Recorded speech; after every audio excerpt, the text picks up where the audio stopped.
morning and welcome to Unfiltered Vision News.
Good morning and welcome to Unfiltered Vision News, bringing you the news unfiltered Monday through Friday, 7 to 9 a.m. Eastern. My name is Dr. Ashaki Noni Nichols, and I will be your host. Thank you so much for joining me here on Mighty Men Thursday, and it is open mic.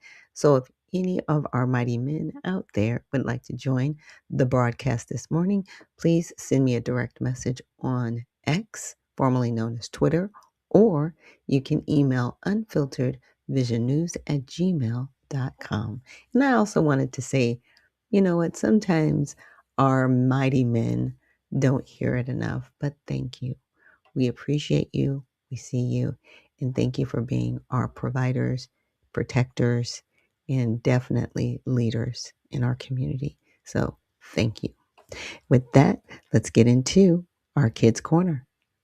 Have you ever wondered what time would look like if it was a treasure chest? For a rich boy named Zevi, time wasn't gold until he lost something that gold couldn't buy. One morning, Zevi's magical watch blinked red. Time had run out for fun. He had wasted it all sleeping, delaying, and showing off, and now nothing exciting was left. That afternoon, Zevi saw his friend Cairo helping an old man carry books. Cairo didn't have money, but he had time for kindness, and that made him rich in heart. Zevi finally asked, "Why do you help people, Cairo?" Cairo smiled. "Because time is a treasure, but it only shines when you spend it helping others, not just yourself." The next day, Zevi used his time differently. He played with younger kids, helped clean up, and shared stories. His heart felt lighter, and so did his magical watch. From that day on, Zevi became rich in smiles, not just coins. He learned that time is the real treasure, and kindness makes it sparkle brighter than gold. Time is the most precious treasure we all own. Use it to help, smile, and grow. When you give your time to others, you become the richest person of all. Yes, definitely. Using your time wisely and using your time to help others. It's very interesting because you can be at your lowest point and doing something for somebody else just kind of makes you feel better, especially if they feel helped and supported in that moment. So let's remember to use our time wisely. And with that, let's get into honoring God with our body. So God, please guard our mind and our thoughts. God, help me to fix my thoughts on what is true and honorable and right and pure and lovely and admirable. So I will think about things that are excellent and worthy of praise. God, please protect my ears and help me listen to your voice. God, help me to be quick to listen, slow to speak, and slow to become angry. God, please protect my eyes from sin's damage. God, I make a covenant with my eyes not to look lustfully. God, please speak life over my mouth. God, set a guard over my mouth. Lord, keep watch over the doors of my lips. God, please help our hands to serve generously. God, help me to do good to everyone, and especially to those who belong to our family in the faith.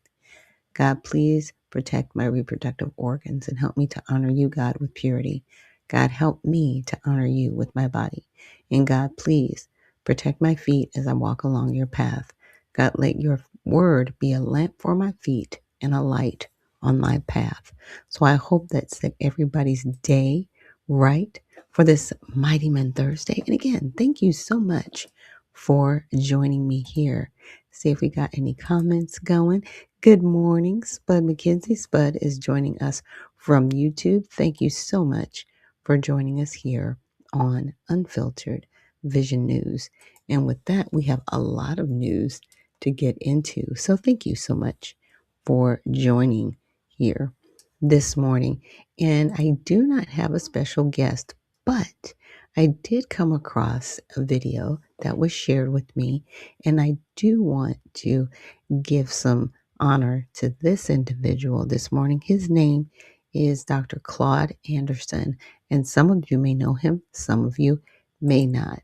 And so I just wanted to share this video so you can learn a little bit more about him for those that don't know him.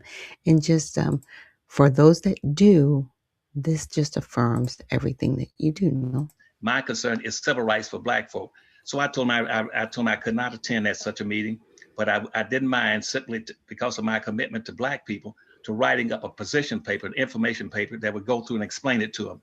That's why in the letter that you just referenced, for instance, in space, I articulated some areas where Blacks are disadvantaged. In space, see, Black folk with only two major populations in this country, as an example, Dr. Watkins. And see, and Black folk were filling up that space. Black folk constitute almost 51 to 55% of the population of the United States, up until before the Civil War. They were they dominated 5 or 6 southern states. Black folk were the major populations in South Carolina, Georgia, Alabama, Mississippi, and Louisiana. They were the dominant population, almost 55%. They made it up. When they started bringing in all these immigrants came to this country and started displacing Black folk in space, where space and land that Black folk should have had. They didn't get it. Immigrants came to this country. Every immigrant got 650 acres of land when they got here. They got 150 acres for every slave they owned. They took up almost 2 billion acres of land and that Black folk never got. They started displacing Blacks in space. The same thing has been occurring in the 50s. For instance, in Florida, the Cubans came in. Cubans now dominate Miami. They own and control Miami. They also took in Miami, where you had Black cities and space in Miami and Florida, that immigrants took over Overtown. They took over Liberty City. They took over Richmond Heights. They took over Coconut Grove, displaced Blacks in all those respects. I go to California. Immigrants took over California from Black folk. They took over Liberty. They took over Inglewood. They took over Compton. They took over Watts. They took over Central City. Now they're gentrifying all over America, displacing Blacks in space. All the major cities in the United States that used to be Black dominated, major urban areas, are going to be subjected to gentrification. They're going to be Blacks going to be kicked out of space all over this country. So, that's just about space. They displace Blacks in employment, where in this country, where Blacks used to be the dominant population in everything, in all these major jobs, everything from barbershops to mining to labor classes. They displaced Blacks out of all those jobs, and they brought in immigrants, and immigrants displaced Blacks. I don't want to get into all the particulars of it, but just like also in economics, let me give you the statistics so you can tell our people to remember this. In economics, for every 10% increase in the number of immigrants entering this nation, the annual income of Black Americans will be reduced by 0.3%. As an example, in the 1950s, Blacks had an earning ratio of 56 cents for every $1 earned by a white. Now, as a result of this Black civil rights movement, Black earning ratio went up from 56% up to 66 cents in the white collar jobs. But however, between 1970 and 1990, when this country came up with the new immigration policies because of the civil rights laws, that the number of immigrants, Asian, Arabs, and Hispanics went up over 300%. And guess what that did? That 300% increase in the number of Hispanics, Asian, Arabs came into America reduced blacks from 66% back down to 56%, which means black folk lost the 10% they gained, they made in doing the civil rights movement. They are back to where they were before the civil rights movement ever began. And so that's why even when Obama was office, he came into office, you had and he tried to do some things in terms of employment. Almost 48 to 50% of all the jobs that occurred while Obama was the president of the United States went to Hispanics. And even they keep telling you the lies about what black unemployment is only double whites. That's a lie. The black unemployment rate at that time was 35% national for black folk. You got a structural unemployment rate for blacks in this country. What they keep using as a tool to gauge unemployment is only two things: people who are filing for unemployment benefits and those who are actively looking for jobs. Black folk have a historical structural unemployment rate, which means so many millions of black folk just gave up, surrendered from never getting a damn job, or being fired from a job, or being underemployed. And so consequently, they replaced blacks in jobs. They also replace black folk in the social consciousness of this country. Nobody talks about blacks anymore. They talk only about Arabs, Asian, Hispanics. And I'm going to stop there. But even the affirmative action program I wrote in 1970, the 1970 affirmative action plan I wrote, which was the second affirmative action plan in the entire United States. I didn't write that affirmative action plan for minorities and poor folk and people of color, Arabs, Asian, Hispanics, and handicapped and poor people. I wrote it for black folk. But guess what? As a result of it, that almost 80% of all the resources going through the affirmative action program went to Hispanics and Arabs. That in the 8A set-aside program, that's almost 100% Asians. And in typical affirmative action program across America, white women pick up 78% of all the contracts for services and goods, like in Texas, and the Hispanics get about 27%, and blacks get 9/10 of one. And I'll stop there. Wow. Dr. Anderson, I mean, that's powerful. And I want everybody to pay attention, hear what he's saying. What he's saying is that you have been, some would argue that that you as black people have been convinced to vote against your own interests, basically. You've been convinced that illegal immigration or legal immigration, whichever kind of immigration, that benefits you, that this is part of some broad coalition that, we're all going to be this big group and we're all going to work together and everybody's going to win. And you're kind of being bamboozled. You know what it reminds me of, Dr. Anderson? I remember when I was a kid, I used to go to Sunday school, and at Sunday school they would have these contests, based on who could memorize verses from the Bible. And I was, I guess, pretty good at memorizing the different books of the Bible and verses and everything. So I'd memorized the more verses than anybody else. So they were going to let me. They were going to let the winner of the competition, which was me at the time. I was real proud and happy. I was about 9 years old. The winner would get to put his hand in a big jar full of pennies and grab as many pennies as you could get, right? And that was my, so I was excited. I'm getting ready. I'm flexing my hand, trying to see if I can grab as many pennies as possible. And I was on the bus with this boy. I never forget, his name was Warren, and he was about 3 years older than me. He's about 12.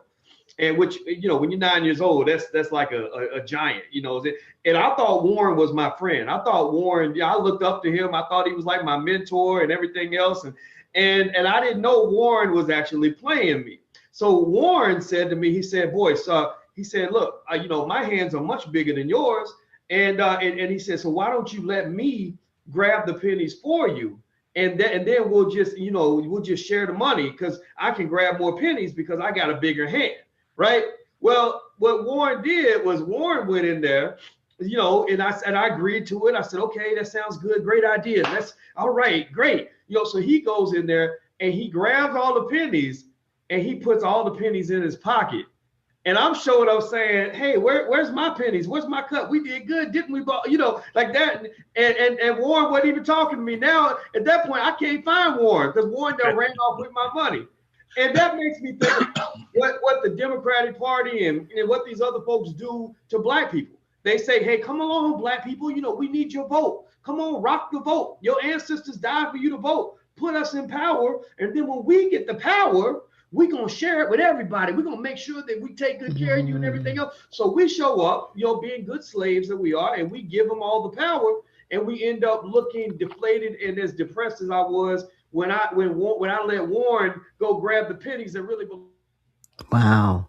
That was pretty amazing analogy because I can kind of see that, because they did convince everyone, oh, immigration is going to be so good for this country. We're going to be able to do more and better.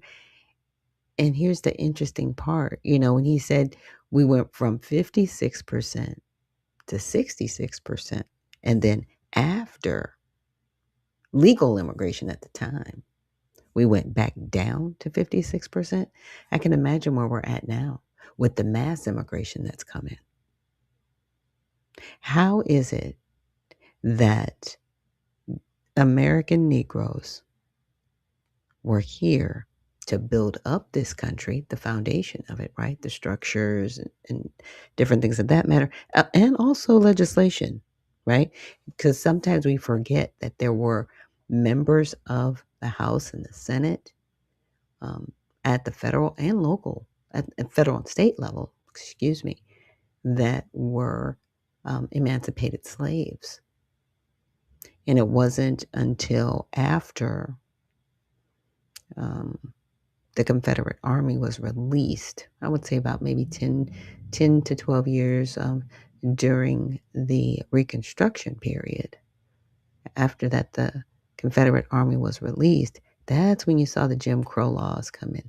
That's when you saw the removal of individuals from Congress at the state level and at the federal level and barred. How did that happen? Because the Confederate Army, they were pardoned and they became the judges and they became the legislatures and they became the people in charge.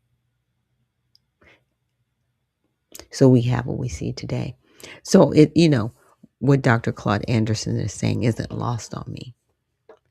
But I can definitely see where, unfortunately, immigration, legal or illegal, have harmed Black Americans, because how can we be here at the foundation of this country and still be economically at the bottom?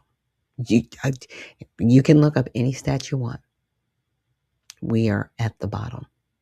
How are we below people who came here legally or illegally? How is that? It should be we should definitely be closer to the upper percentile.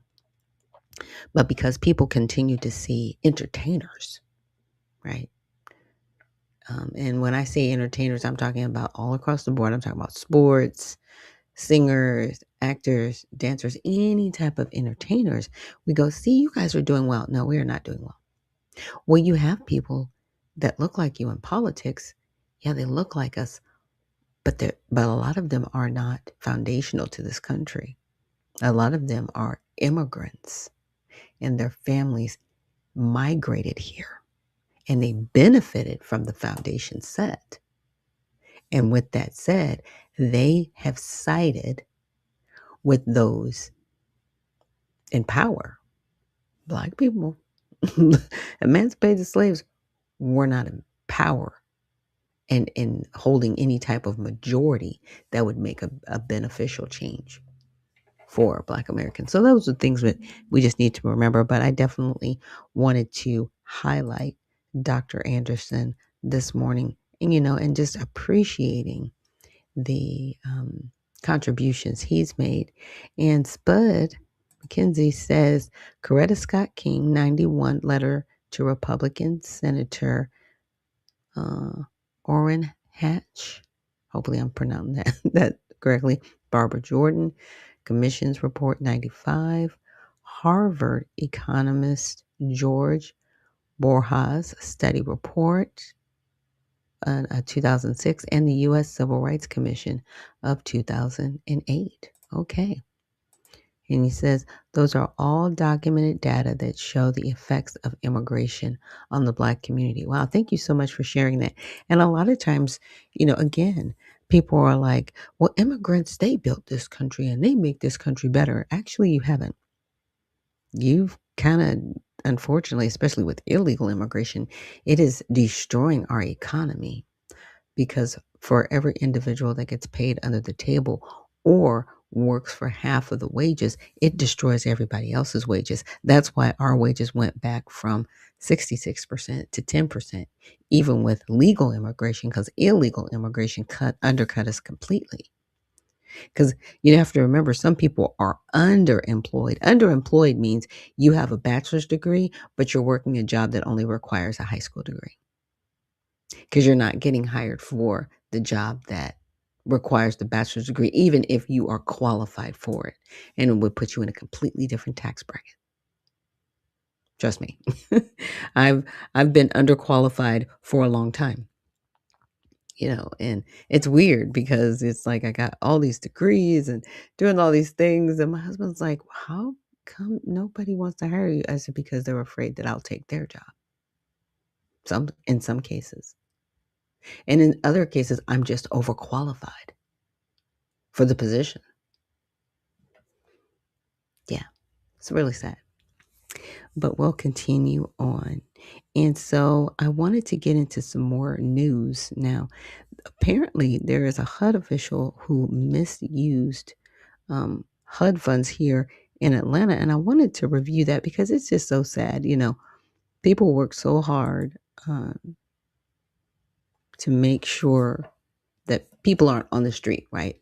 I don't want to say everybody that works for HUD is fraudulent, right? There are some good people that work in the HUD office, but it's really sad when this program is taken advantage of, especially because it's supposed to be there to help people.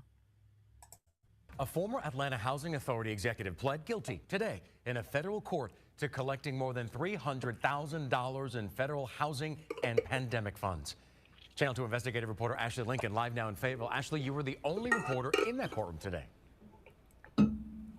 Yeah, we were inside that courtroom this morning. I can tell you that Tracy Jones, that former senior vice president for the Atlanta Housing Authority, spoke very quietly, mostly answering yes or no questions. But she did agree, telling the judge about the conditions laid out in this plea agreement. One of the details including her using federal dollars to pay herself to rent this Fayetteville home she owns.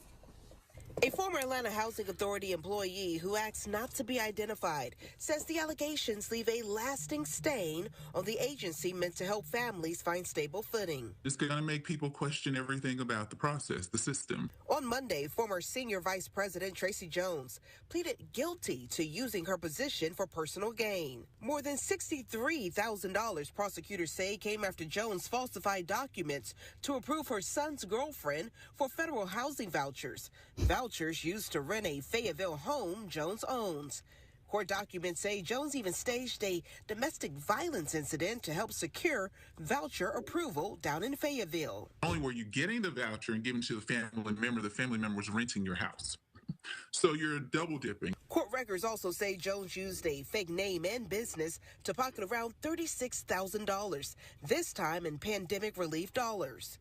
Then in 2022, authorities say Jones falsified paperwork again, this time to secure nearly $300,000 in a Federal Housing Administration mortgage on that same Fayetteville property. Not only did you take a voucher from a family, that house, your own home, was serviced by the agency that you work for. And again, Jones pled guilty to conspiracy to commit theft of government funds, wire fraud, and credit application fraud. Now, a judge could sentence her to up to more than 20 years in prison. That is up to the judge's discretion. The judge will formally sentence her in May. Reporting live tonight in Fayetteville, Ashley Lincoln, Channel 2 Action News. And the question becomes, was it worth it? Like, what were you thinking? And then you basically falsified not necessarily the police report, but you falsified a situation. And that situation in turn enriched yourself. Like this, the whole thing. I'm like, what are you thinking? Maybe you're not. Maybe you're not thinking at all. This is really, really, truly horrible.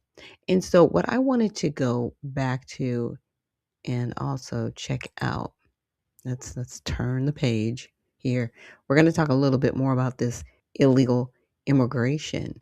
And what I wanted to talk about, this is the fiscal consequences of parole during the Biden administration. So this was a report done last year, and it was prepared by Stephen A. Camarota and Director of Research, Center for Immigration Studies. So this was a report that was done, and this is the U.S. House Homeland Security Committee Subcommittee on Oversight, Investigations, and Accountability, and the hearing entitled Case by Case Returning Parole to Its Proper Purpose. Now, the decision by the Biden administration to parole nearly 3 million otherwise inadmissible aliens into the country represents a profound distortion of the intent of the program, which is supposed to be used on a limited case by case basis due to compelling humanitarian need or because of significant benefit to the United States. Okay. Because I don't know if anybody remembers it, but remember that whole broad brush, and it was called paroled in the United States. And I was like, you made that up. That's not a thing. You can't just do that. Well, they did it under executive order. Legal or not, begs the question. And it says, however, given the realities of the modern American economy, our extensive social safety net and progressive system of taxation, allowing large numbers of less educated people into the country, unavoidably creates fiscal cost. This fact should be a key consideration when formulating policy. So, there are some of the key findings. The Center for Immigration Studies estimates that an unprecedented 2.86 million people were granted parole during the Biden administration. The enormous scale of parole during the prior administration makes it very hard to believe that most grants of parole were made on a case by case basis as the law requires. There's no way you went through 3 million people and stopped every single human being and said, yes, it's okay for you to be here. And here's the reasons behind you even being here. They basically allowed 2.86 million people to come in and then said, show up to your parole hearing in 6 to 7 years. That number 6 to 7 years is important because if people basically have kept their nose clean, they don't commit any crimes, they could be eligible to actually petition for naturalization, right? Because after 5 years of being here, you can petition to be a naturalized citizen. So that's that number, that's 6 to 7 years. Please don't be out there doing 6, 7. I know there's some people out there probably doing that, but yeah, it's that time limit. Oh, Soulful, thank you so much for reposting the stream and joining us this morning. So that's what was happening, but there's no way that they went through each single person, right? Educational attainment is a key determinant of income, tax payments, and use of means tested programs. New adult immigrants from virtually every top parolee sending country are significantly less educated than US born adults. So you brought people here that couldn't even really function or work. And what I mean by that is they didn't even have a basic high school education. They did not know the language. They could not read or write English. So what value are you? And then you put them on aid. What are we doing? I think that's something that needs to change. In my opinion, anybody who comes here as a refugee from these other countries or asylum seekers, I'm glad it's closed, but they need to rewrite the laws and say you need to be vetted. And if you cannot read or speak English, you cannot come to this country. Yes, even as a refugee or asylum seeker. No, we cannot continue to have people in our country that are unvetted and uneducated. It is hurting us. So, the average wages of newly arrived adult immigrant men from most of the primary parolee sending countries are less than half of US born men. Households headed by recent immigrants from virtually every major parolee sending country have substantially higher welfare use than US born households. So they're the new welfare queens, and nobody's talking about that. Kings and queens, because they're giving welfare to men too. Okay. So on average, about half of households headed by immigrants from the top parolee sending countries access one or more welfare programs, nearly twice the rate of US born households. And that's why I was saying with the TPS for these Haitians, cut off the money, cut it all off. No aid, no SNAP, no TANF, nothing, no federal aid. Now, the states might financially support them,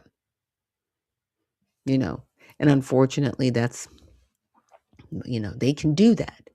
But any type of federal aid, in my opinion, should be completely cut off to anybody here that is on any type of visa. If you are not a naturalized citizen, because even naturalized citizens aren't supposed to get any type of governmental aid. They're not. They're not eligible for it. Because in 1996, they put forth legislation saying if you come here to this country, you have to have the ability to take care of yourself, and you are not eligible for any welfare programs. That means food, cash, housing, anything. You are not eligible for it. You have to be able to provide for yourself. Now, parolees are able to access welfare for a number of reasons. First, some have US born children, anchor babies, right? Second, those paroled for at least 1 year are considered qualified aliens. And that's where you need to remove it. So if the Trump administration, if you're listening, shut this down. With the welfare eligibility of new lawful permanent residents, see, we're still not naturalized citizens, but we have all these fancy words, while others have immediate access. So everybody else is just getting all the welfare, living off the backs of the taxpayers. It's disgusting. So third, all residents can access some programs, WIC and Medicaid for pregnant women.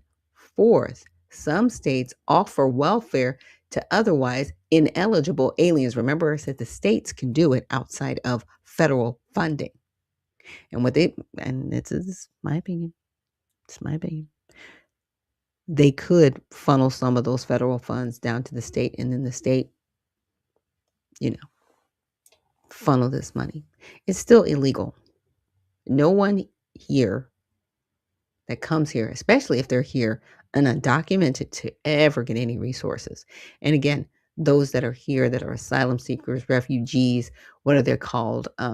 Qualified aliens and eligible for permanent residence. None of them should get welfare, period. And see, that is in the big, beautiful bill. And they're mad about it. They are extremely upset because the Democrats need their new voting base to be able to be happy. And the only way to make them happy is to keep them paid at the expense of the taxpayers. This is what the Democratic Party is doing. Don't lie about it. Stop hiding. It is what it is. It is what it is. Let's just be honest. So in addition to traditional welfare programs, 40% of households headed by recent immigrants from the primary parolee sending countries have incomes low enough to receive the earned income tax credit. So on top of all that, if they have kids, not only are they going to get welfare, they're going to get a tax refund. Huh? Yeah. Yeah, that too. Okay. Those receiving the EITC pay no federal income tax and instead receive a cash payment. Yeah. They're benefiting from that loophole that actually should be benefiting American citizens, not people here illegally. I'm telling you, you cut off the money and the goodies, these people will go home. They're only here for the goodies. And the Democratic Party used the taxpayer dollar to, pay for votes. This is paying for votes, in my opinion. At the end of the day, you brought in a new voting bloc, and you've done it by giving free stuff. It is what it is. Yes. Spokes in their 6'7". I know. I know. And Simply Soulful, thank you so much for joining us. And Marcus Williams, thank you so much for joining us this morning. I know it's an early day for you. He says that they get it here in New York. New York has stated very clearly that they don't care about federal law or anything. They do what they want. They even put $3.4 billion in the previous budget specifically for illegal aliens, not for refugees, not for legal immigrants, not for citizens, for illegal aliens. It's crazy. It truly is, and it's really sad. And Simply Soulful says, wow, yeah, it's intense. And Minnesota Fats, thank you so much for reposting the stream. Appreciate you. Yeah, so this is what's going on. And I will make sure that I link this to the repost of the stream, and I'm just going to read this next bullet point. Now, this is again something that in 2015 they went back into the previous administration to see what's happened, and this is a summary of that deep dive. If you guys are wondering, that this is the summary, because don't you guys remember? They're like, they're not getting resources, they're not getting welfare. Did you remember that? Did you remember them saying the border's not open? The gaslighting that was happening. The gaslighting was intense.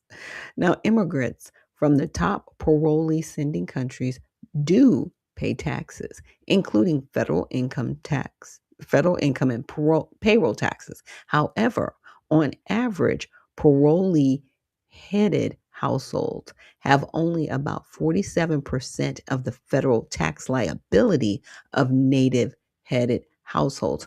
So, less than 50% of their households have the tax liability, even if they're paying taxes. Because in some of these instances, if you have so many dependents, that lowers the tax that you pay. Yeah, it's very sad what has been allowed in our country, especially when it comes to illegal immigration. And I'm really looking forward to some changes that we should be getting in the next couple of years. Now, with that, I had a comment. I guess it may have been from a day ago. I think maybe 1 or 2 days ago. And they said that ICE agents were pulling people out of churches. Now, I did not find a video where that occurred. And now that these ICE agents will, with the funding, get body cameras, right? Because it's interesting. Everybody's like, we're defunding them, but they need body cameras. Where do you think that money is supposed to come from? Y'all are just weird. But anyway, I did find a video where a gentleman, he's here illegally. He had deportation orders. ICE went to apprehend him, and he decided to run into the church parking lot. So there was no church service going on, but they did have an event going on at the church. Okay. And I wanted to set the stage for that because you guys know how I feel about the whole the KKK Act, right? Because I'm very strong on, people being protected, right? When it comes to worship. But church was not in service. So there was no worshiping going on, right? This was not that. This was just a social event. And this gentleman, he was not in church.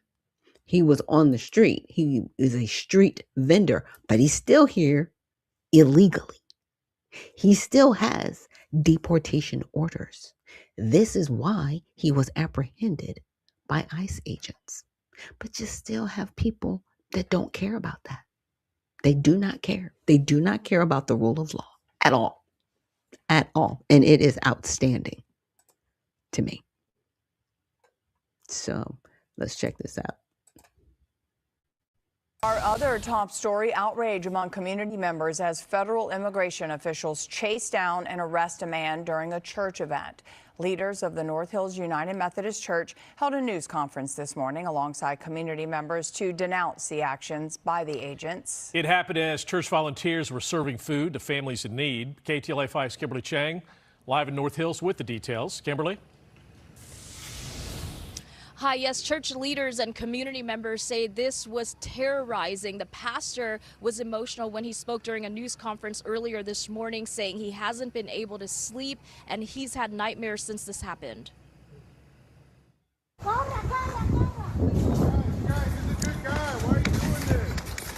Okay, so the problem is this man, he was not at that event.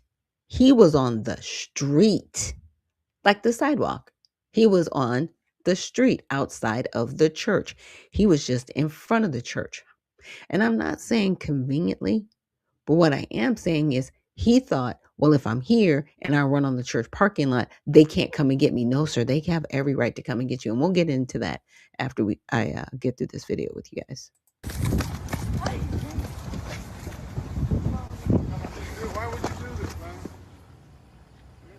This is video shared by the church. It shows a man being chased by federal agents across the church parking lot. North Hills United Methodist Church, along with other religious and community organizations, came together this morning to denounce immigration enforcement actions after this happened at the church last Thursday. They say federal immigration authorities entered the church parking lot wearing masks and carrying weapons during a food distribution event. Officials here at the church say the food ministry, the church's child care, and after-school program were interrupted as a result and have since been moved online due to fear in the community.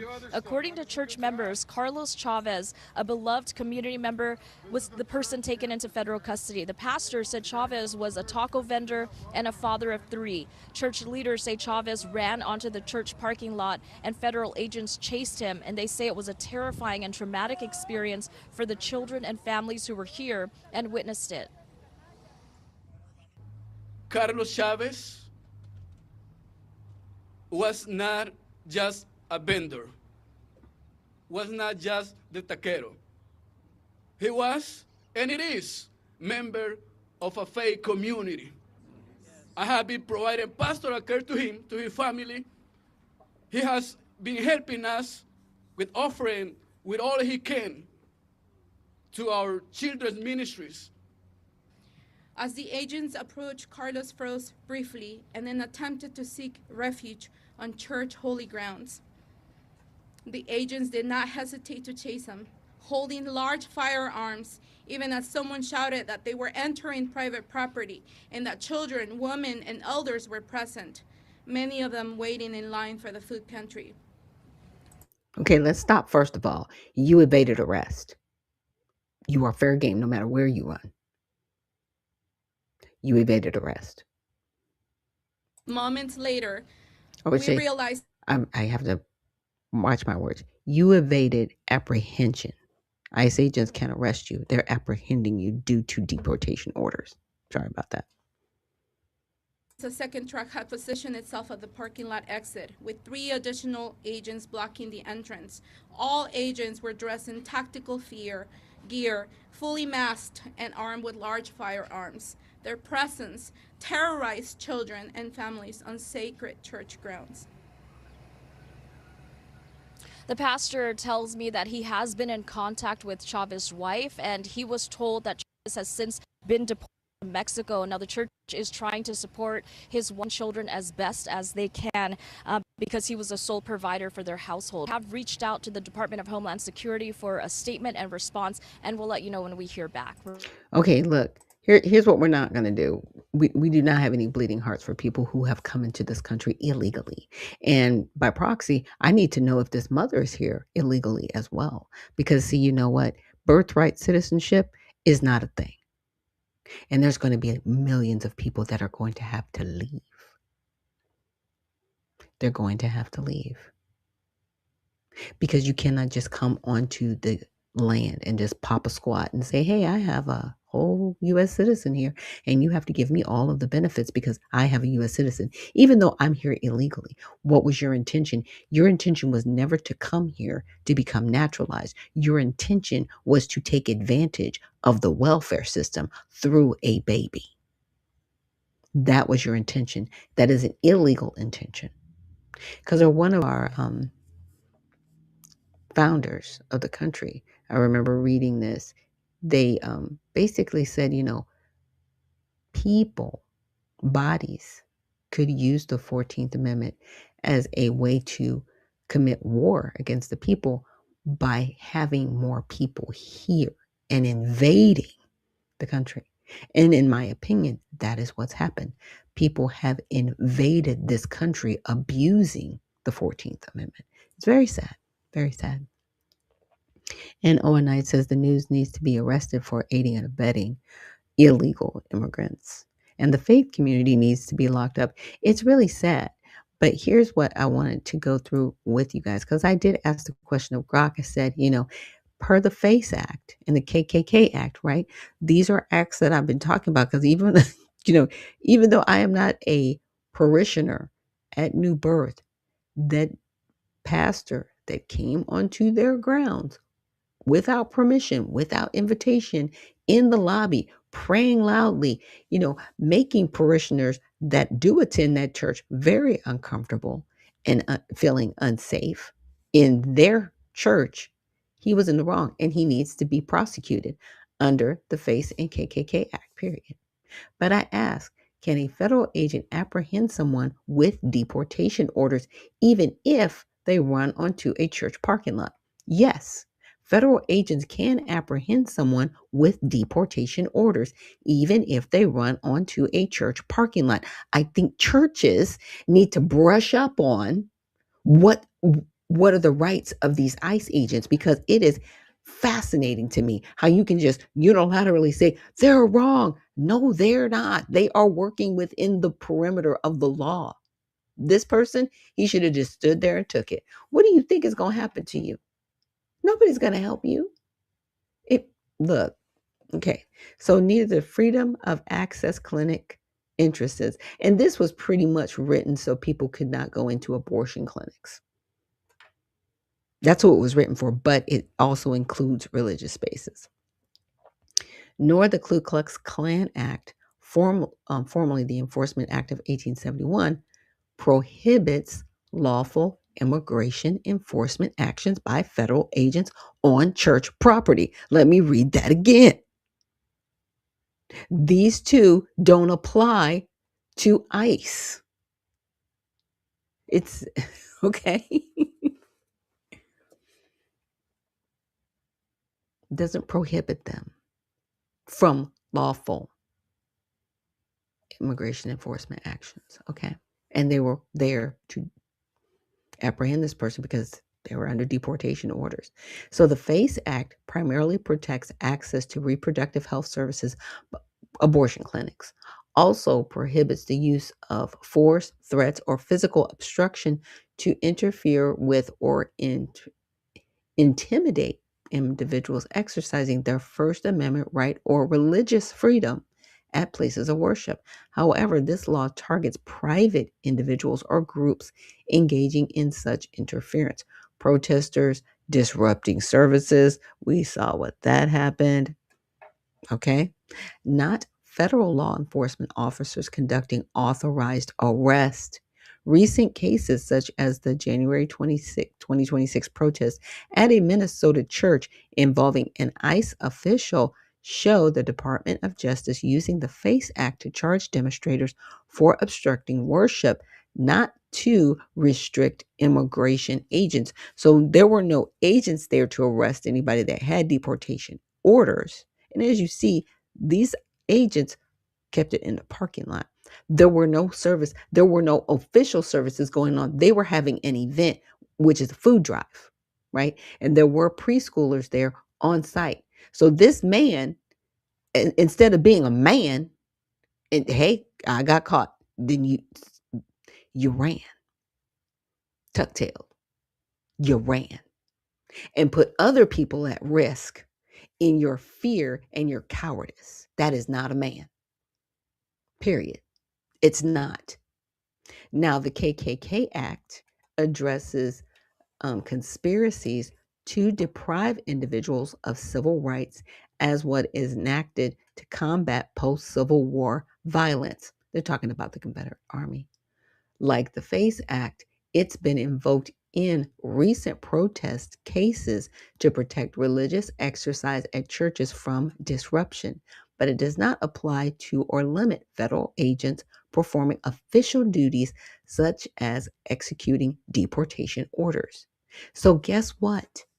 Guess what? That pastor standing there, he was a liar and a fraud, and he's been defrauding the United States of America. He is a criminal, and you are supporting criminal behavior as a pastor. Sir, I suggest you read your Bible, because it says in the Bible, in the book of Romans specifically, we are subject to the laws of the land,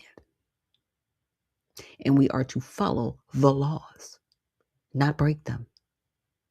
And it doesn't get to become convenient because you want to support illegal activity.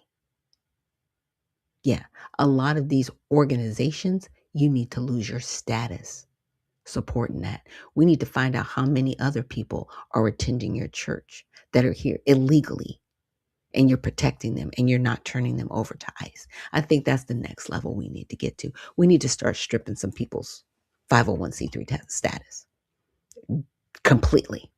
Shut it down. You want to play the game? Cool. You are going to get shut down. But I'll continue. Now, regarding immigration enforcement specifically, churches are not legal sanctuaries immune from federal law enforcement. While ICE historically followed a policy avoiding arrest at sensitive locations like places of worship, with exceptions for urgent situations like hot pursuit. And this is what that man did. He ran onto the church parking lot. That's not where he was. But listening to the news anchor, you would have thought he was there on the grounds. He ran onto the parking lot. He wasn't on the parking lot. Okay. Now, the Trump administration overturned this policy in January 2025, allowing agents to conduct operations at churches without prior restrictions. Agents can enter public areas of church property, parking lots, without a judicial warrant. Though private areas may require one, deportation orders are administrative warrants issued by ICE, which authorize arrests but don't always permit entry into spaces without consent or a court issued warrant. So it is sometimes a little, I don't want to say a little tricky for ICE, but it can be. And people know that. But again, you have to look at the people that are trying to protect illegal activity. We need to make note and never forget this. Do not forget that the majority of Democrats that are in office right now, House, Senate, at the federal level, at the state level, they support illegal immigration. ICE is here to remove people here illegally. And you are trying desperately to block it because that's your new voting block. Okay? Just say it out loud. Just say the quiet part out loud. But we're going to get into some more of that. So, the video I linked appears to be for February in San Fernando Valley. I used to live up in that area. If the pursuit involves exigent circumstances, immediate flight, agents have even broader authority to follow and apprehend, which is what they did. Okay? That's what they did. They were doing their job. And and it's interesting because these leaders and members of faith, and you're taking our neighbors, huh? What are you talking about? You are either a citizen or you are not. That's it. There's no gray areas. But because you've got people here, paroled in the United States was no longer a status, but you have like permanent alien status and all these other ridiculous things that, in my opinion, circumvent federal immigration law. Stop. Stop. People are exhausted. Now, the next article we're going to get into still has to deal with some of this illegal immigration going on, but this was actually an attack on a journalist. People in Minneapolis are wild. You know, they're setting up these fake checkpoints, which is not legal, right? And now they're attacking journalists. And in Minneapolis earlier today, the temps were frigid, but things got very hot and very dangerous when the Daily Caller News Foundation's Jorge Ventura tried to report what he was seeing. They say that these cars actually look like ice, and they're actually following them. So we're actually seeing this in real time. Hey, how you doing, man? You're right next to me.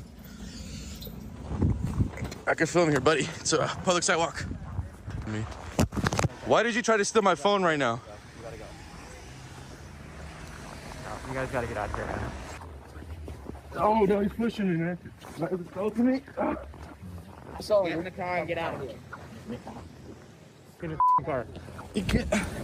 Now, these people, they are not officers. These are people a part of, you know, whatever the anti-ICE people. That's what I refer to them as. The anti-ICE people. They're literally going around strong arming people and throwing them out of public spaces. I would find out who these people were, and let's go to court. But the police are nowhere to be found, y'all. Nowhere.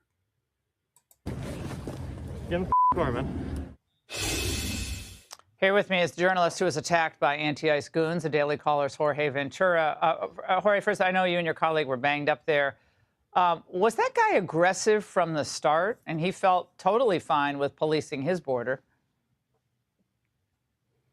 Yeah, Laura, these left-wing activists were very aggressive. This was called a filter blockade. It was essentially a makeshift checkpoint in Minneapolis. This was located on Cedar Avenue and 32nd. And I arrived earlier this morning alongside photojournalist Eric Herrera. We were only planning to really stay a few minutes, take a few images of this blockade. I honestly couldn't even believe that it was still up.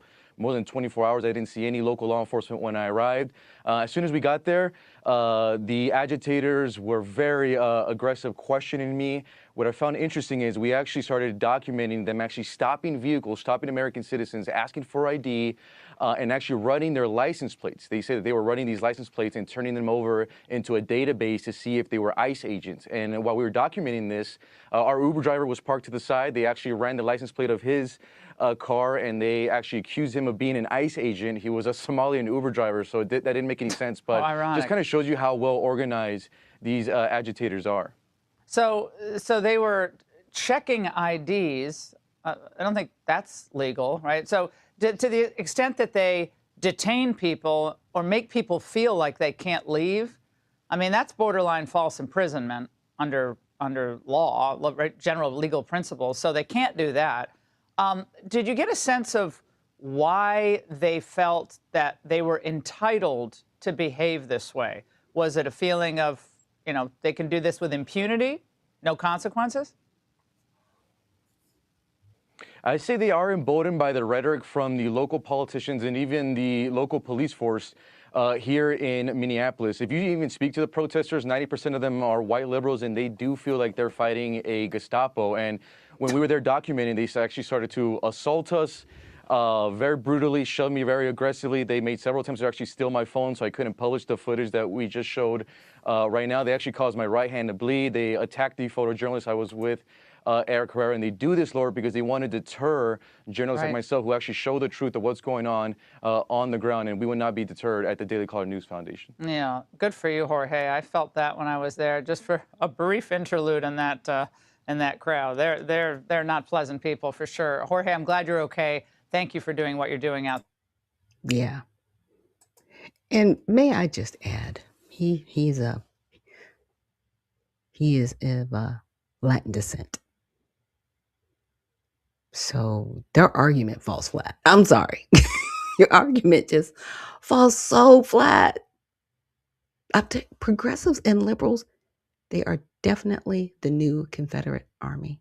And I will post the link to a short video I did yesterday after a podcast I was on, because I was just like, you guys are like this weird Confederate Army. You're just very racist, extremely violent to the point where it's concerning. At this point, you're kidnapping people. That's kidnapping. Okay? You're holding people against their will. They didn't sign up for this. And the police officers, like I said, they're not around. So if you're not stopping it, then you're consenting. You're giving consent. And they can say, well, we couldn't get there. You know where these checkpoints are. You know what these people are doing. You need to shut this down before somebody really gets hurt. But until somebody gets hurt, you don't care. And it's really, really sad. Now, the next thing that I wanted to point out is I heard about this and I wanted to give it a little bit of time to kind of catch up. But there have been signal chats going around. Now, this one is interesting because it actually involves some of the people in the protest, but they also kind of spill the beans a little bit on some other things going on. So let's check that out. Yeah. Brooke Taylor, she is live in Minneapolis with an update. Hi, Brooke. Hi, Dana. Yeah, these ICE officers and Border Patrol agents here in Minneapolis are going to be the first to get body cameras in a rollout that was announced by DHS Secretary Kristi Noem. So she shared this on X. She said, quote, as funding is available, the body camera program will be expanded nationwide. We'll rapidly acquire and deploy body cameras to DHS law enforcement. Now, I just thought they had body cameras, honestly. I didn't realize they didn't because there was some footage from different incidents that happened. So I guess that came from them using their actual cell phones. Enforcement across the country. Now, a lot is happening here in Minneapolis today. The man who sprayed apple cider vinegar from a syringe at Congresswoman Ilhan Omar at a town hall is going to make a court appearance this morning. The Justice Department charged Anthony Kazmierczak right here with assaulting, impeding, and intimidating a federal official. And also happening this morning, a representative from Mayor Jacob Fry's office is set to testify in front of a grand jury today. Now, the Justice Department served grand jury subpoenas to his office and also several other top Minnesota officials. They're accused of conspiring to impede federal immigration laws. That is something that Mayor Fry has denied. Now, meanwhile, in an interview with Al Jazeera, the head of a Minneapolis teachers union, well, she proudly admits that elected officials are in signal chats. They're being used to share information about where these federal agents are. Listen. The notion that people that are actively engaged in ICE Watch, in being vigilant in protecting our neighbors, in signal chat groups, running plates in their cars, doing patrols, that somehow we're ashamed of that activity, that somehow you could call our bosses or show our faces and then we would be shunned by our community. Our bosses are in the signal chats with us. Our elected officials are in the chats with us. And I have reached out to the mayor and governor's office to get their reaction to that, Dana. All right, Brooke Taylor, thank you. Keep us posted on what you find out. You heard what she said. Their bosses are in the chats. Officials are in the chats. Conspiring to violate federal authority. I mean, this is off the rails. Blatant criminal activity. I mean, my goodness, you guys. My goodness. Just crazy. And Spud says, imagine if anything we advocate for was deemed illegal. That would be the end all be all of that conversation. And that would be shut down quickly by Democrats instead of advocacy, right? It's insane. Oh my goodness. It's very crazy. It's Very crazy. And Uncle Coolwater says, good morning. So he gets charged for doing something to a federal official, but sickening they're sickening the community on ICE who are federal agents. Makes sense. It's quite insane. And Simply Soulful says the way these individuals so blatantly break the law is unreal. It is truly unreal. Because I'm like, how are you still walking the street free? But apparently, I'm hoping the DOJ gets to it.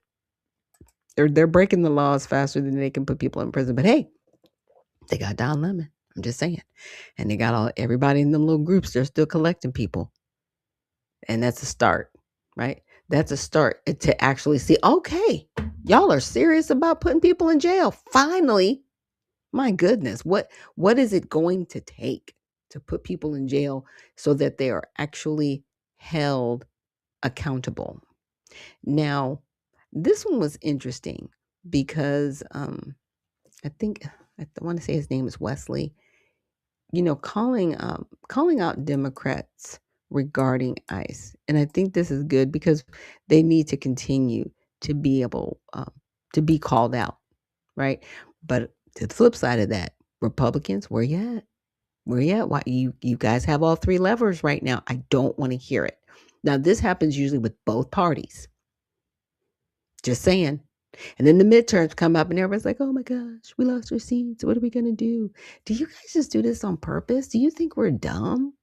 We're not unintelligent people. We see you and we see what you're not doing.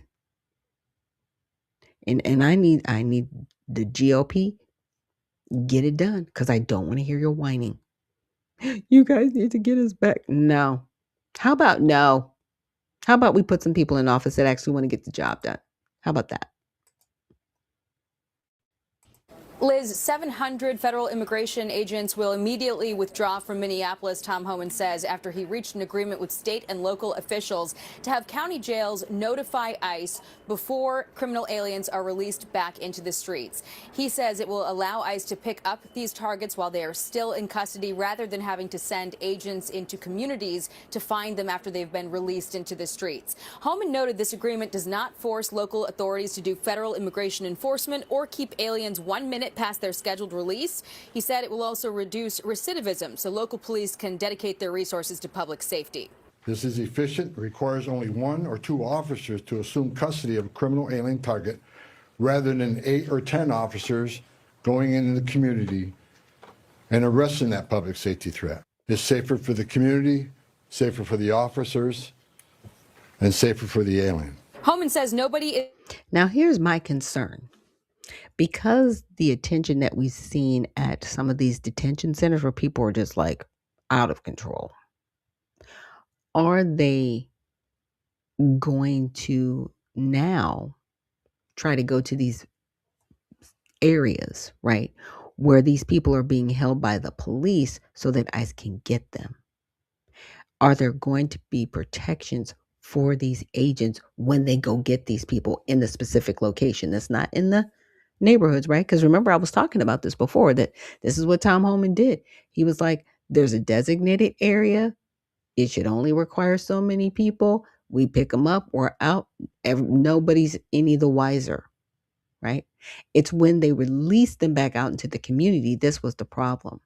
And it always kind of begs the question, if we're smoothing it out right now, why didn't we have it smoothed out from the beginning?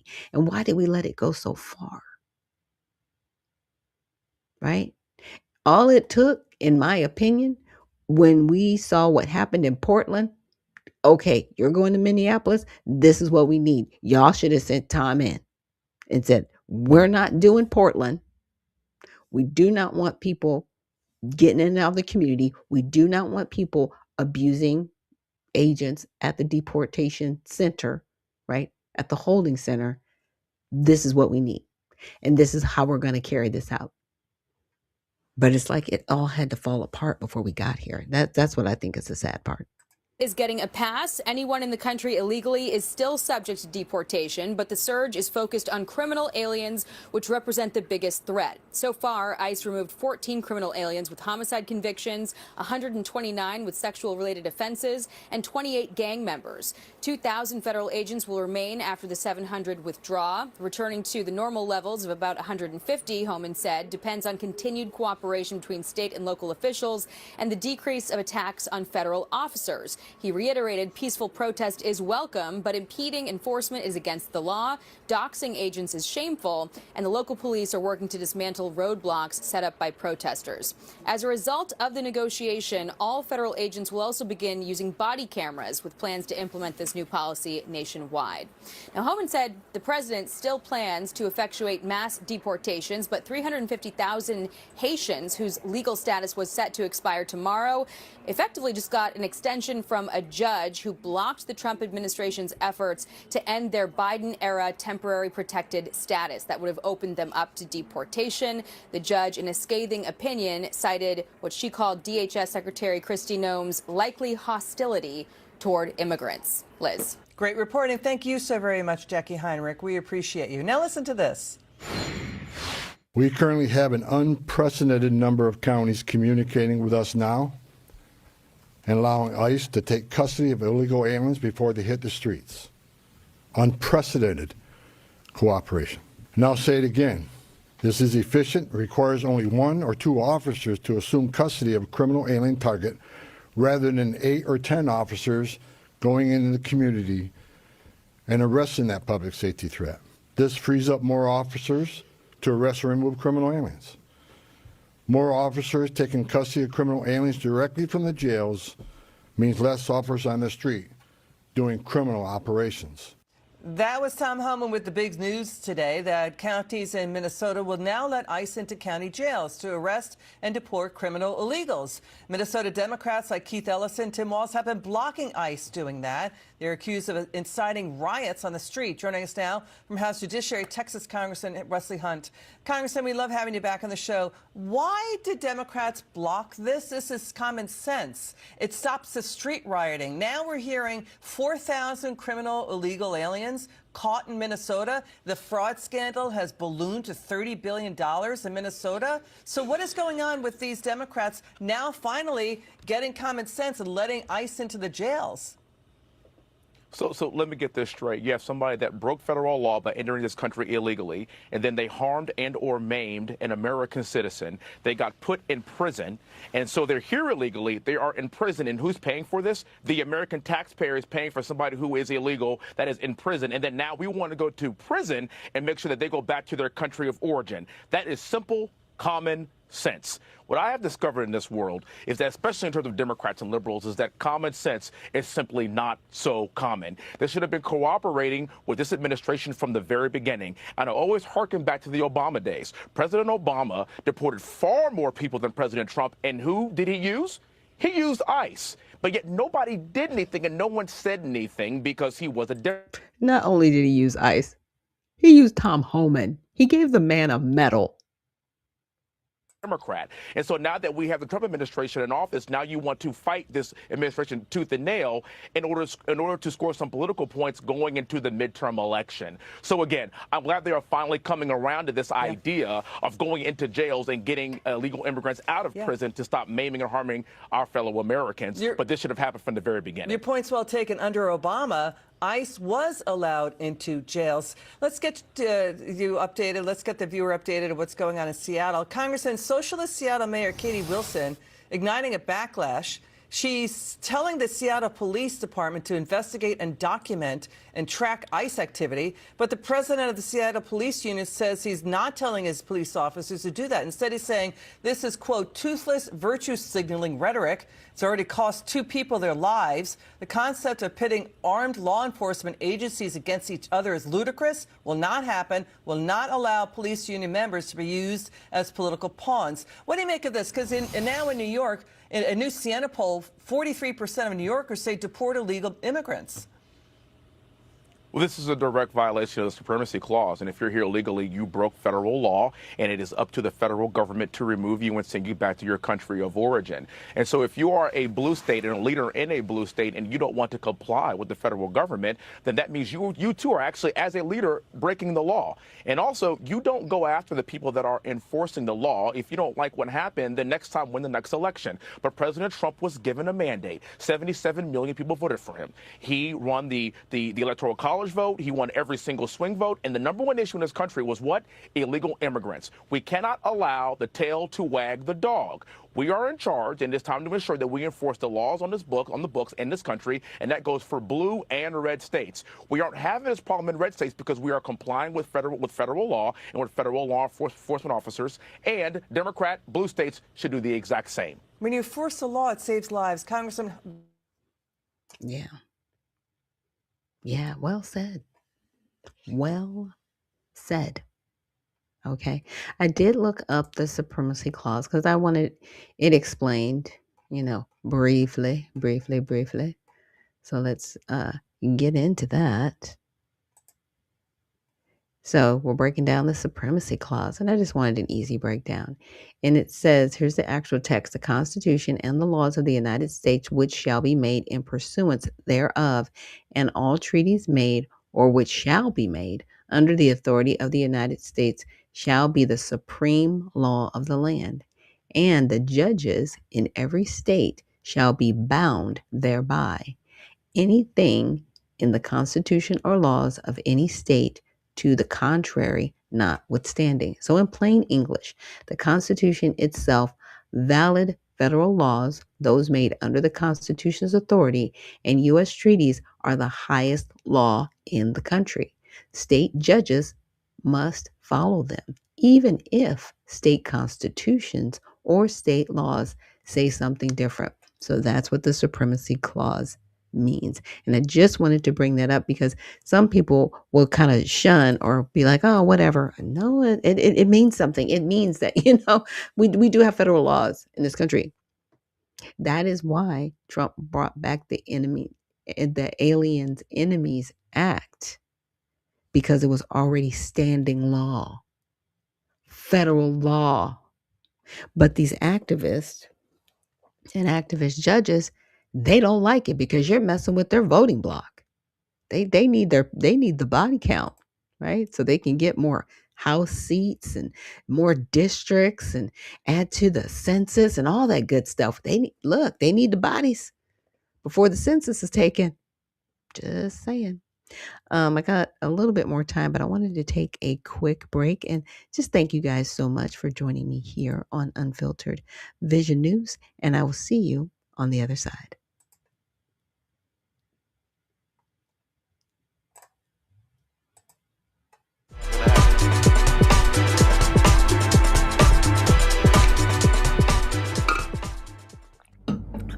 A life empowered is closer than you think. We're all looking for a better way. Reimagine what's next with a new sense of exuberance. Why not power on like you mean it? Or power off blissfully? A better sleep is a better awake. You've never moved like this before.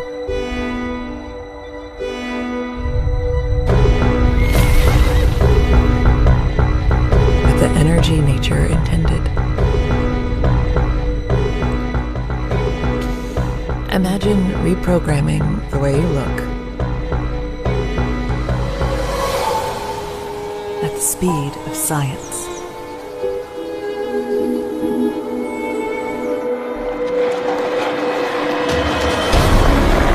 At longevity. At exhilaration. It's next level rejuvenation. Take your well-being from the inside out and outside in. The light within is ready to ignite. Be the light. LifeWave.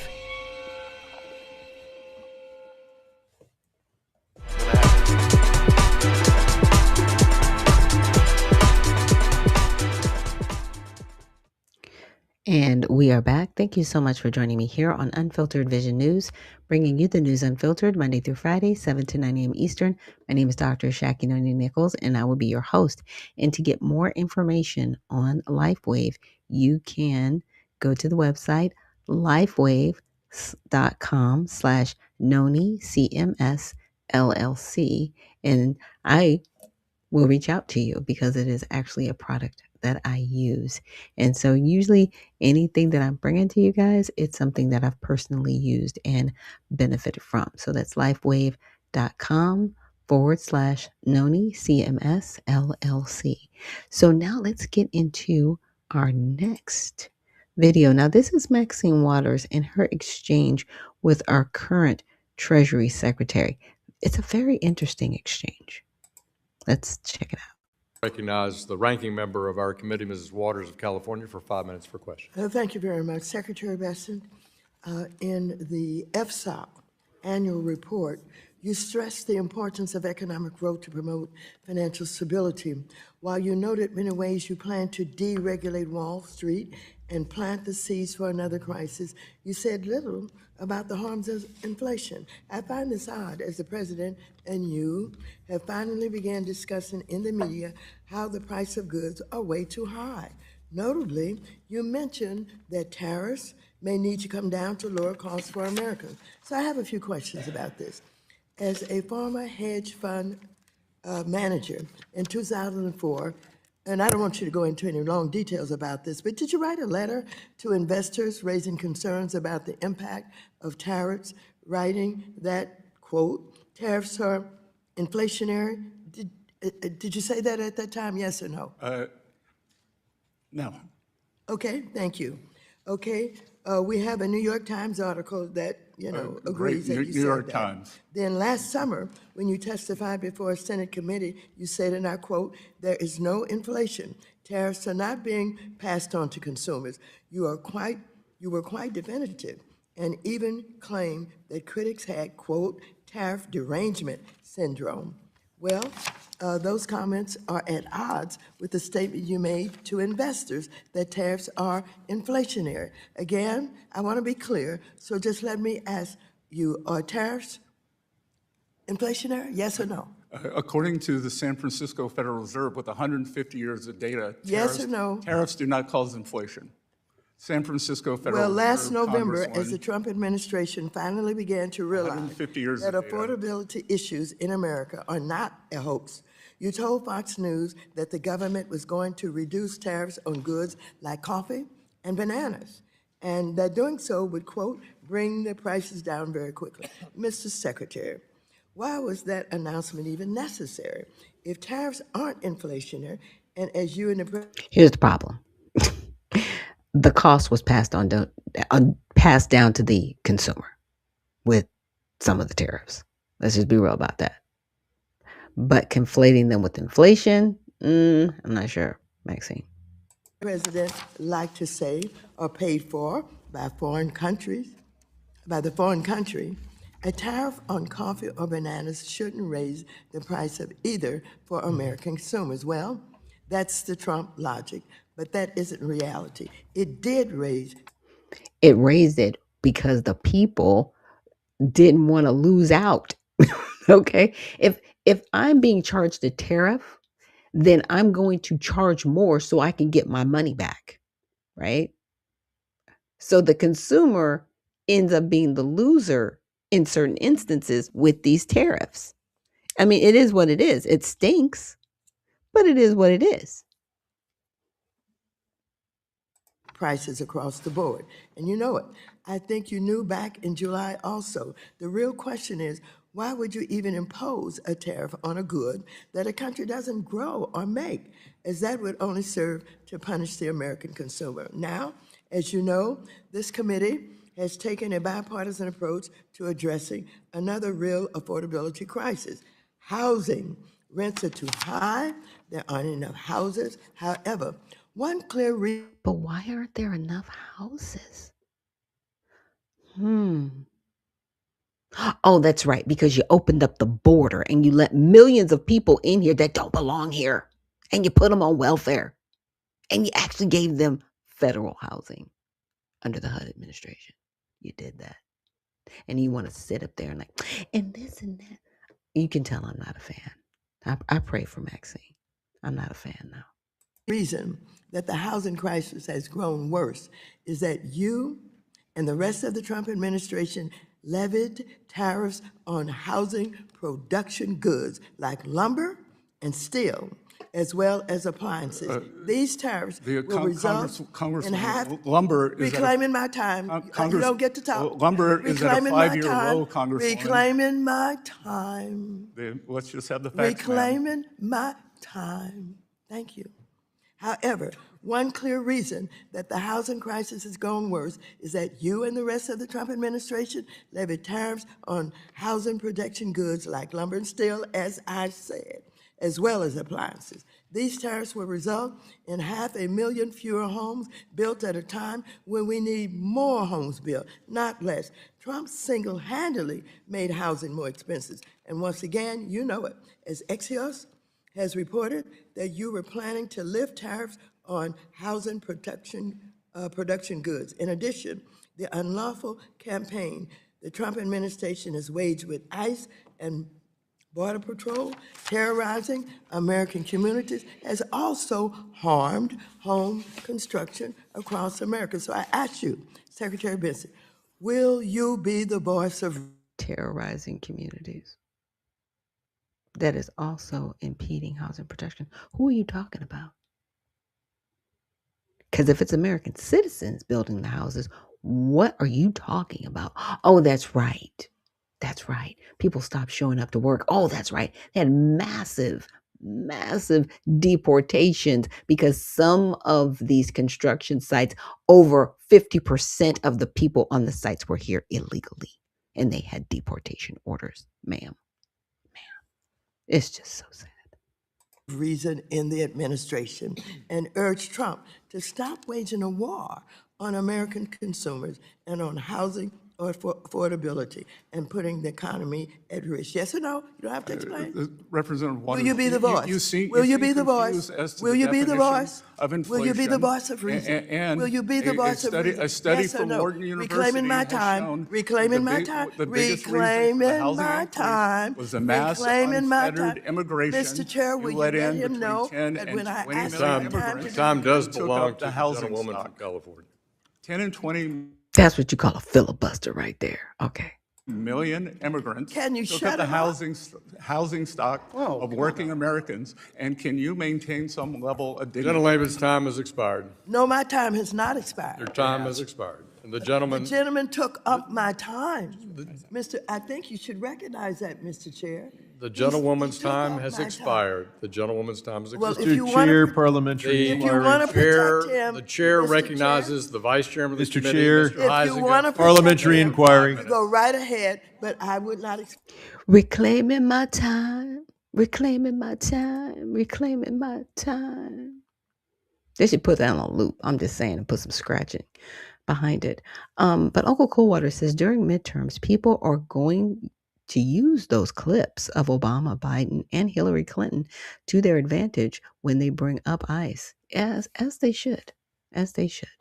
It is getting interesting. And Only Showers, thank you so much for joining us this morning and reposting the stream. And Owen Knight, thank you so much for joining us this morning. I didn't want to laugh when she kept saying, reclaiming my time, reclaiming my time, reclaiming my time. Ma'am, stop it. The theatrics are horrible, but you're like, we need more housing. For who? For the homeless veterans? For homeless Americans? Or how about we work on helping the Americans that are losing their homes? Because wages have been completely eroded because of the illegal immigration that you actually supported, ma'am. Let's have a real conversation. I'm just saying. Just saying. Now, this next video we're going to get into, people tried to warn New York. What are you doing? What are y'all doing? Setting yourself up for failure in the first, second, and third. Look, it's not going well. It's just not going well for New York. Let's check this out. The death toll from this dangerous cold has now increased to 16. At least 13 people have died from hypothermia. Tonight, there are calls now for the mayor to do more to get the homeless off the street. If you've been walking around the city lately, well, you've probably noticed it. Trash bags stacked high, bins are overflowing, and piles of trash are just lining the sidewalks. That's right, we know about your mom. Now listen. And we're back, y'all. Thank you for watching today. Go ahead and hit that like button, my people. You know that it helps us out a ton. And of course, it helps you because it helps us keep bringing you these stories every day. Now, y'all, today we're going to be talking about your boy, Zohran Mamdani, still doing a terrible job just after his first month as, about to say, president of New York City, y'all. But he's the mayor. He's the mayor and he's not doing a very good job. People are dying in the streets because he has a philosophy that if you take over a street and you want to sleep on the street and you want to make a homeless encampment on the street, well, you have a right to do so under the Mamdani administration, y'all. This is, no, I'm actually using the word rights because they believe in homeless rights and you have a right to sleep on the street, even when it's so cold that it'll kill you. On our last video, we told you that 10 people had already died. Now that number is up to 16. And old Mamdanazis is saying that he is not going to change his policy. So he's going to just let people keep sleeping on the street and dying because of it. And that's not the only thing collecting on the street, y'all. The homeless people. Also, trash is piling up on the streets of New York. So maybe this is showing people, give them a little bit of preview of things to come, y'all. We're going to talk about that today. And also we'll do a little brief look at a protest at Mamdani's mansion. Yeah, y'all, he lives in a mansion now. At his mansion because apparently his mom was mentioned in the Epstein files, y'all. I don't know much about that, but we'll take a little brief look at that before the end of the video, y'all. So without further ado, people, let's go ahead and jump into it. But before we do, y'all, you know that we are. This dangerous cold has now increased to 16. At least 13 people have died from hypothermia. Tonight, there are calls now for the mayor to do more to get the homeless off the streets and find better housing for them. At the same time, the mayor is refusing to return to former Mayor Adams' policy of removing homeless encampments from city streets. Should Mayor Mamdani take a harder line on encampments, a harder line on involuntary removal of the homeless? Yes, there are those tonight who say he should, but the mayor seems convinced that his approach is best despite a rising number of deaths in the street. The others choose to sit huddled in the frigid streets where the death toll has risen to 16. In 13 of these cases, preliminary findings indicate that hypothermia played a role, and 3 of these deaths appear to be overdose deaths. The mayor says outreach to the homeless has been stepped up steadily since sub-freezing temperatures first triggered the city's Code Blue activation. As of this morning, we have made more than 930 placements to shelters and safe havens. We have also involuntarily transported 18 New Yorkers who were determined to be a danger to themselves or to others. Now some of Mamdani's political allies are saying, yo, you got to get these people off the street, man. Come on. Don't put ideology over people's lives. I mean, people are dying out here, man. Come on. He's still standing steadfast by his deadly policies, but at least there's some people out there with a backbone, with enough conscience to say, look, man, come on, this is not right. The mayor has resisted calls to dismantle homeless encampments like this one on 2nd Avenue. And he claimed today that none of those who died in recent days had been living in an encampment. Instead of looking to just push New Yorkers from one encampment to another part of this city, we're going to look to emphasize the services that we can connect those New Yorkers with. Queensboro President Donovan Richards says the mayor needs to take a harder line. Everybody should have their rights, but at the bottom line, if it's a code blue, we need to make sure people are being protected and that individuals are being taken into safe spaces to ensure that they're not dying. Homeless advocate and civil liberties expert Norman Siegel says persuasion works best. We've argued that you should approach people on a voluntary basis. If someone's not dressed the way you are, NJ, or I am, and they're in a t-shirt and jeans and no shoes, That's someone who's a danger to themselves. If someone has a medical problem, gangrene running up their leg, and they say, no, I'm okay. They're not okay. That's a very small percentage of the homeless. And while the homeless people's bodies are piling up on New York City streets due to Mom Donnie's ridiculous policies, y'all, the trash is piling up as well. Now, yeah, New York received a lot of snow, as did so many other areas in the United States recently. So maybe you cut Mom Donnie a little bit of slack due to that. But this is still happening on his watch, y'all. He wanted to be the top man in charge, so he has to take all of the hits. If he's gonna want to take it. If he's going to want to take credit for the successes, well, then he has to take credit for the failures too, or take the blame for the failures, better yet, y'all. So, hey, trash piling up on the streets. Not a good look, Mom Donnie. If you've been walking around the city lately, well, you've probably noticed it. Trash bags stacked high, bins are overflowing, and piles of trash are just lining the sidewalks. Well, Christine, this is far from the picturesque New York City you see on postcards or on social media. This is reality. We're talking piles of garbage on top of what's already that snow that's collecting underneath. Now, Department of Sanitation says crews are working around the clock to get this. Why is it that bad? You couldn't get the trash? Like, the smell. Ugh. That was the one thing when I went to visit New York. I was just like, oh, so horrible.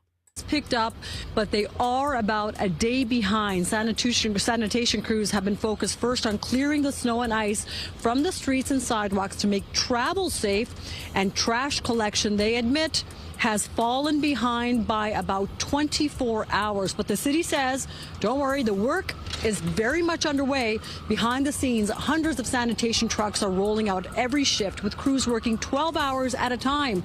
Thousands of employees are on the job, pushing to get the city back on schedule as quickly as possible. I know that they are working with everything that they have to come up to speed, and that'll continue to be a focus for us. It's bad. Honestly, I can't think of another thing to say. I don't know. It's repulsive every day. We understand the snow is going to slow everybody down. So sometimes we just got to be a little patient. You know what I mean? A little bit of patience. And finally, y'all, yeah, his people have apparently turned on him also because his mother was in the files. Anybody with more information about this, let me know. I did do some searching, y'all. It's hard to know what's real and what isn't nowadays. I saw a picture of her I saw a picture of his mom. I'm not going to put it on here, y'all, but I saw a picture of apparently Mom Donnie's mom holding him as a little boy with the E-Man. You know who the files, the guy from the files standing in the background as if Mom Donnie were his child, y'all. People online are wild. But it does seem like maybe she was in those files, y'all. I don't know what she was doing in those files, but it looks like her name was mentioned. That's right, we know about your mom. Now listen, we was with you, Zoran. We voted for you, Zoran. We advocated for you, Zoran. We advocated for you. You ain't getting up, get up in there and lie to us. You lied, Zoran. Shame, Zoran. Shame! Shame! The first line was 6RB, Zoran. Shame! 6RB had the final say, Zoran. Shame! So yeah, y'all, Mom Donnie's having quite a disastrous run, just over a month into. Now, this is interesting. The mob has turned on him, y'all. What? The mob has turned on the immigrants built this country guy. They're at your house. They're not outside of City Hall. They are at your residence, demanding you fix this now. And they're like, you lied to us. You've lost the trust of the mob. It's going to be very interesting to see what happens, especially when it gets warm. It's cold right now. And if it's cold right now and you got that many people that dedicated to coming to your house to shout you down, when it gets warm, ooh-wee. Yeah, this is going to be quite the scene. Just saying.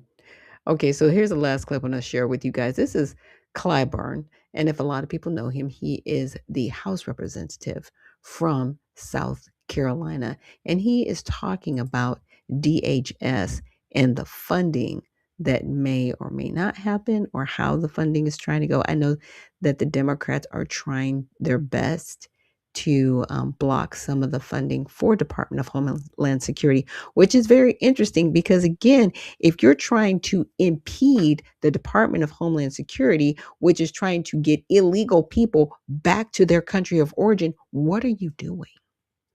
Really, truly, what are you doing? Development Subcommittee, Mr. Clyburn. Gentleman from South Carolina is recognized for 4 minutes. Thank you very much, Madam Chair, and I thank the gentlelady for yielding me the time. Madam Chair, I rise as ranking member of the Transportation and Housing Appropriations Subcommittee in strong support of this bipartisan legislation, in large measure because it freezes funding for the Department of Homeland Security at its current level, while allowing for several days, 10 to be exact, for us to continue to zero in on that segment of the legislation and hopefully reach a bipartisan agreement. But we have already reached bipartisan agreements on 5 other sections. And one of those in this bill includes $113 billion in discretionary spending for transportation and housing programs and reflects a renewed commitment to addressing the affordability crisis and improving the safety of our transportation systems. $113 billion in discretionary spending? For who? For housing, the bill prevents the eviction of more than 4 million low-income households served through HUD's rental assistance programs, including those currently served by Section 8 and public housing. Who are we talking about? How many illegal immigrants do we have over here? We have well more than 10 million. 2 million roughly left. So it's like 8 million roughly. And close to like 4 million of those may possibly be on HUD assistance that are getting removed, by the way. But you want more money? You're in transportation and you're talking. The bill reinforces efforts to combat homelessness by increasing funding for homeless assistance grants by $366 million. Okay. Homelessness assistance grants. So that's free money from the federal government that can go unchecked. Over $300 million, y'all. Who's got a 501c3? I'm just saying. Get one and help someone. It protects investments for mayors and governors by providing $3.3 billion for the popular Community Development Block Grants Program. And it includes $58 million for housing counseling assistance for renters and first-time home buyers, and housing counseling assistance. So you're putting billions and millions of dollars aside for somebody to sit and talk to somebody about their housing assistance that they need. The grifting. It's outstanding. Just saying. $8 million to continue legal aid for eviction assistance. For transportation, the bill invests in the safety of the flying public by increasing FAA operations by nearly $230 million, enabling the hiring of 2,500 new air traffic controllers. It increases funding for the air traffic control towers and facilities by 26% above fiscal year 2025. The bill also protects investments for continuing Amtrak service along the Northeast Corridor and national network by providing $2.4 billion. And the bill also includes $100 million for the 2026 World Cup and $94 million for the 2028 Olympics to help transit agencies manage local transportation in support of games across the country. Madam Chair, this year's transportation and housing bill will provide greater economic certainty to communities across the country and improve the day-to-day lives of everyday people. I urge my colleagues to support this legislation. Now yield back the balance of my. It's amazing to me how they can sit there. We want so many hundreds of millions of dollars and so many billions of dollars. Who is this money going to? Homelessness is worse. We have a mental health crisis within that homelessness crisis. We have families that can't even afford rent, least of all a home. And you are still asking for millions and billions of dollars. For what? It's almost like going to the doctor and you're getting constant treatment and there's no cure. Clyburn needs to be dethroned in South Carolina. I don't know who's running, but you need to get him up out of there today. I'm just saying. I mean, individuals like him, he should never be in office. Ever. Ever. Just a complete leech on the system. Because his state in particular, let's just talk about South Carolina, not doing well. Not doing well. But his pockets are lined. I'm sure his friends are doing well. Yeah, because that's what they do. It's really sad. So it's not a full government shutdown. It's a partial shutdown. That's why you don't see people running around acting too crazy, right? It began on the 31st, so last week, right? And it has, after a continuing resolution expired on the 30th, has ended. Now, Congress passed and President Donald Trump signed a major funding package, right? The Consolidated Appropriations Act, referenced as H.R. 7148, on February 3rd, reopening affected federal agencies. Okay. So I kind of just went through a timeline. Let's fast forward. Now, here's the current status. Most of the federal government is now funded through September 30th, 2026. Now, DHS is on a short-term continuing resolution only. And this is what Clyburn mentioned in his speech, where he was like, yeah, we want to ask for all these other monies, right? Okay, so this sets up a potential new funding cliff and negotiations over restrictions on DHS ICE activities, with Democrats pushing for changes and Republicans, including Trump administration influence, resisting. Now, no active full government shutdown exists right now. The recent partial one is resolved. So that's a good thing. So things are still moving down the track. And now it says the YouTube link you shared appears to be a new clip or discussion on the shutdown developments. Now, what I wanted to ask, okay, how will this affect? Oops, sorry, I got capitals on. How will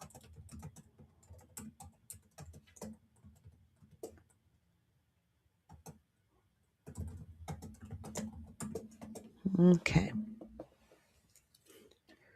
I thought I already had this up, you guys. I'm sorry. I thought I had this part done.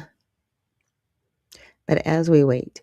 But yeah, I just want to know how it does affect ICE, because there have been members of Congress, especially in the House, calling for defunding ICE. And I'm like, what is wrong with you? Okay, just come out and say it. We want all illegal activity here.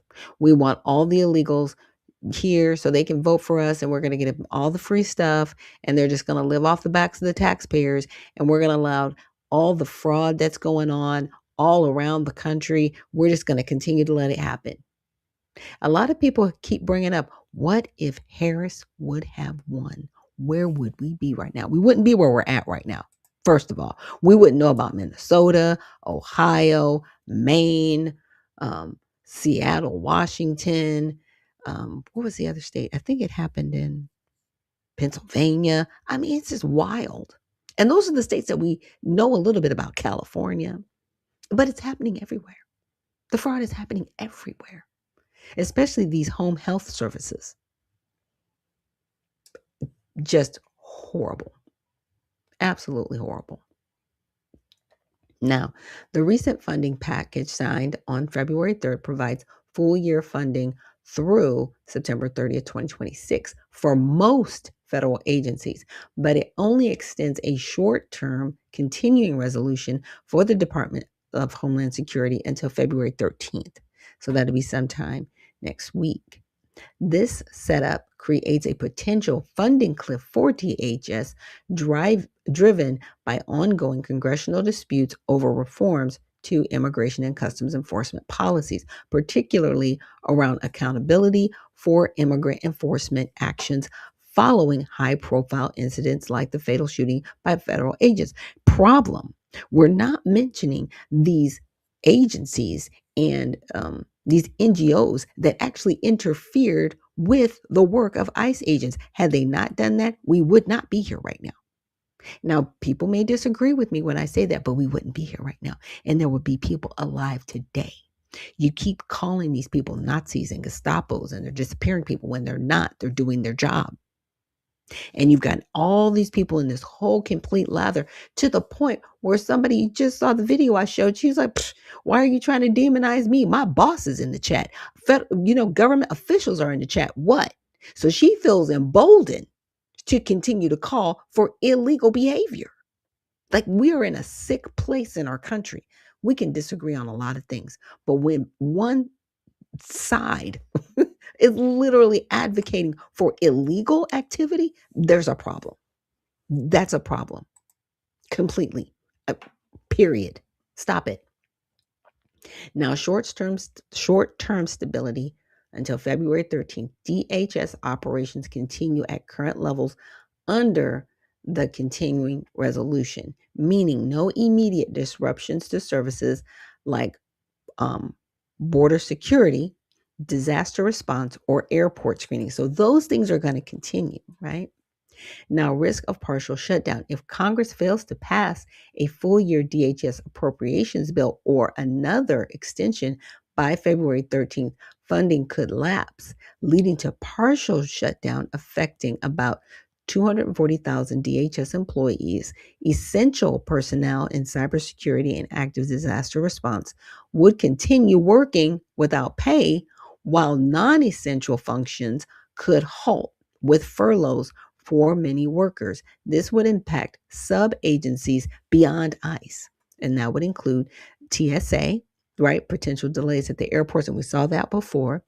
Federal FEMA, right? There would be delays with non-urgent disasters. The U.S. Coast Guard. Okay. Now, negotiations and politics. Democrats are demanding reforms such as limits on ICE detention expansions. Huh? That means you don't want them getting people and deporting them. Y'all are wild. Warrant requirements for home entries and oversight on use of force policies, as outlined in a list of 10 specific demands. Republicans, including House Speaker Mike Johnson, are resisting viewing these as attempts to weaken enforcement, and it completely would. And some suggest a year-long continuing resolution without changes. A deal seems unlikely before the deadline, increasing shutdown odds, though back pay for affected workers is typically provided post-resolution. Now, effects on ICE specifically, limited immediate impact. Unlike DHS components, ICE and Customs and Border Protection would face minimal, let me say that again, minimal disruptions even in a shutdown scenario. So all the stuff that you're shouting about is not going to stop. Not going to stop the show. You're not stopping the show. Grandstanding beautifully, not stopping the show. Okay? This is because ICE received a massive $75 billion supplemental infusion over the next decade from the 2025 One Big Beautiful Bill Act, in addition to its base annual budget of around $10 billion. So they got $85 billion in the bank. You're not stopping anything, okay? This funding supports ongoing enforcement detention, aiming for 100,000 daily capacity, and deportation goals targeting 1 million annually. Potential long-term changes. If Democrats secure reforms, if any final DHS bill, it could impose new restrictions such as caps on detention funding increases, $3.8 billion proposed by the fiscal year 2026, up from $3.4 billion, or enhanced accountability for agents. Without reform, some Democrats have vowed to block further funding, potentially prolonging uncertainty. However, Republicans argue this gives them leverage, as a DHS shutdown would hurt non-ICE functions more. So that's all the people in the office that are not on the streets, okay? And also the communications individuals. They're all still going to get paid. Anybody who's not sitting at a desk is going to get paid, okay? And even some of them sitting on a desk are going to get paid because they, are a part of these ongoing seizures to go on and get people off the streets. I'm just saying. Operational continuity, enforcement activities, including arrest, deportations, and border operations, would continue uninterrupted due to supplemental funds, even if DHS lapses. That's the bigger question here, because they keep saying around, we're going to defund it. No, you're not. Stop that. First of all, stop your insipid whining. Just killing me.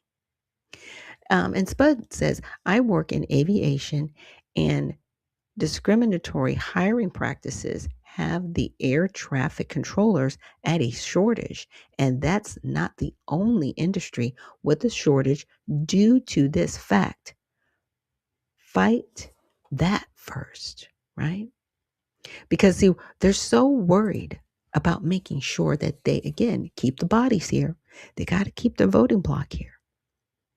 They have hung their hats on having people here that are here illegally, that shouldn't be able to vote anyway. But see, the bodies will give them the numbers in the House in order to flip the ledges, the levers of what they call power. But if these people aren't voting, and it's weird. It's like, we're going to block off and get new districts, and they're all going to be Democrat, apparently. Y'all are committing so much fraud and so much crime. And it's sad. It's sad to see where our political leaders, they are political leaders, whether you like them or not, they are an authority. It's bad to see how sick they have become and drunken with power, that they will fight against the people of this country. That's the sad part. And with that, we are going to end our broadcast for today. And I want to thank everybody for joining me here for Mighty Men Thursday. And just to the mighty men that are out there, we appreciate you. Like I said, we see you. You are our leaders. You are our providers. And you are appreciated. So with that, we will see you tomorrow. And remember, stay well, stay focused, and stay unfiltered. We'll see you in the next one.